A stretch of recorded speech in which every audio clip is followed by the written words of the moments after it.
magaalada muqdisho waxaa ka ambabaxay hogaamiye miisaan culus. hogaamiyahan bixitaankiisa muxuu ka bedeli doonaa siyaasadda wareersan ee dalka? saciid cabdulaahi deni, madaxweynaha dowlad goboleedka puntland, ayaa ka dhoofayay magaalada caasimadda ee muqdisho kadib burburkii ku yimid kulamadii isaga iyo saaxiibadiisii ku midaysnaa golaha mustaqbalka soomaaliya ay la yeesheen madaxweynaha jamhuuriyadda federaalk soomaaliya xasan sheekh maxamuud. madaxweyne deni iyo xubno sare oo ka tirsan maamulkiisa ayaa muqdisho u yimid ka qaybgalka gogol wadahadal oo uu fidiyey madaxweynaha dowladda federaalk soomaaliya. si kastaba ha ahaatee kulamadaas ayaa ku dhammaaday is-afgarad la'aan sida aan horay u tabinay. deni ayaa imaanshihiisaba saldhigtay nawaaxiga xerada xalane oo ah goob ay amnigooda ilaaliyaan ciidamada midowda afrika ee atmis, halkaas oo sidoo kale deganaa madaxweynaha jubbaland axmed maxamed islaam madoobe, kaas oo toddobaad ka hor ka ambabaxay magaalada caasimadda muqdisho kadib fashilkii ku yimid gogashii wadahadalka. kahor intuusan ka dhoofin garoonka aadan cadda magaalada muqdisho, madaxweyne deni oo warbaahinta la hadlay ayaa sheegay inaysan jiri doonin fursado kale oo mar kale la isugu imaan doono wadahadal kale sida uu hadalka u dhigay.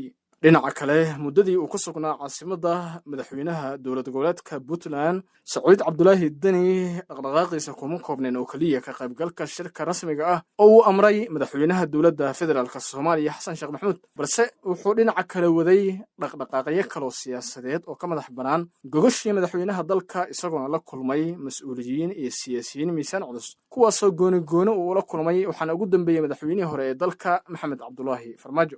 ka dhoofitaanka madaxweynaha dowlad goboleedka puntland saciid cabdulaahi deni ee magaalada muqdisho ayaa noqotay dhacdo muujinaysa heerka sare ee uu gaaray khilaafka u dhexeeya madaxweynaha dowladda federaalk soomaaliya xasan sheekh maxamuud iyo mucaaradka ku midaysan golaha mustaqbalka soomaaliya. tanina waxay timid xilli ay dad badan rajo ka qabeen in xal laga gaaro khilaafaadka u dhexeeya labada garab, maadaama khilaafka salka ku hayo arrimaha doorashooyinka uu ahaa qodobka ugu weyn ee muranka iyo doodaha labada dhinac dhaliyey.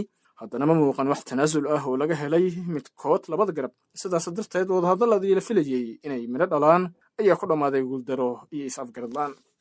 ugu dambayn, ka dhoofitaanka saciid cabdulaahi deni ee magaalada muqdisho ayaa imaanaya xilli khilaaf xooggan uu ka taagan yahay arrimaha dastuurka iyo doorashooyinka. ujeedkii uu u yimid oo arrimahaasi la xidhiirayna uu ku dhammaaday fashil kadib is-afgarad waa kala aragti duwanaansho ku yimid kooxdiisii mucaaradka golaha mustaqbalka iyo madaxweynaha dowladda federaalk soomaaliya xasan sheekh maxamuud.